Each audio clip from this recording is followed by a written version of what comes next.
प्रणाम। आज हम बात करेंगे ब्रह्मांड क्या है। ब्रह्मांड के भावार्थ में ये जो नवग्रह हैं, ये प्लैनेट है, सूरज, चांद, सितारे, नक्षत्र, धरती, इतनी बड़ी धरती तुमने पूरी अभी तक जानी नहीं है, पहचानी नहीं है। धरती के अंदर पानी जो है, पानी का 5% जानते हो। सूरज के परे क्या है वो तुम नहीं जानते। तुम्हारी जो जिज्ञासा है, जो विद्या है, वो सिर्फ सीमित है। और इसके परे जो लोक हैं, जो अनंत ब्रह्मांड है, जो फ्रीक्वेंसीज हैं, जो दूसरी डायमेंशन है, वो सारी वो ईश्वर का अंश हैं।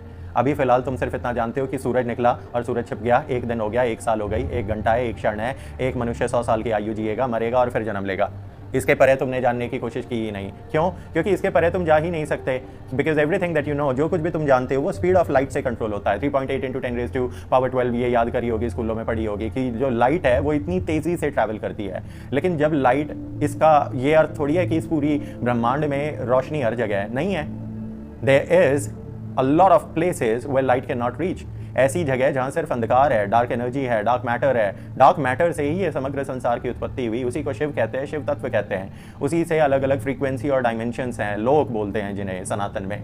ब्रह्मलोक या फिर वैकुंठ या विष्णु लोक या शीर गंगा, इस तरीके से पुराणों में इनके रूपांतरण है। वहाँ पे बिग बैंग होती हैं और फिर अनेकों ब्रह्मांडों की उत्पत्तियाँ होती हैं। तो आपको क्या लग रहा है पार्थ, आप स्पेशल हो? 800 करोड़ आत्माएं इस धरती पे है, पता नहीं ऐसी कितनी करोड़ों अरबों धरतियाँ हैं, उन पे भी अनेकों पार्थ है, अनेकों कृष्णों ने जन्म लिया, अनेकों काल की रूप धारण करेंगे, अनेकों राम आए और चले गए। इस धरती पे भी अनेकों राम आए और चले गए।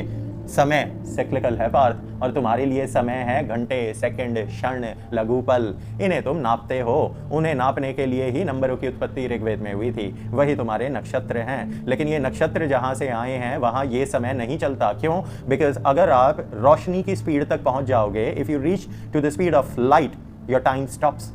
आपके लिए समय रुक जाएगा। This is the original theory of relativity which Albert Einstein speaks, that is his, but in reality this all theory and knowledge was given to Ramanujan। तो this is cosmology। अगर cosmology समझनी है तो ज्योतिष समझे, वेद समझे, पुराण समझे, उनके अंदर की विद्याएं समझे। अगस्त्य पुराण, अगस्त्य संहिता, सूर्य संहिता, इसके अलावा वशिष्ठ की लिखी हुई संहिताएं, विश्वामित्र की, इन सब की जब आप विद्या ग्रहण करेंगे, गौतम की करेंगे, अरुंधति की करेंगे, तब आप जान पाएंगे कॉस्मोलॉजी क्या है। प्रणाम।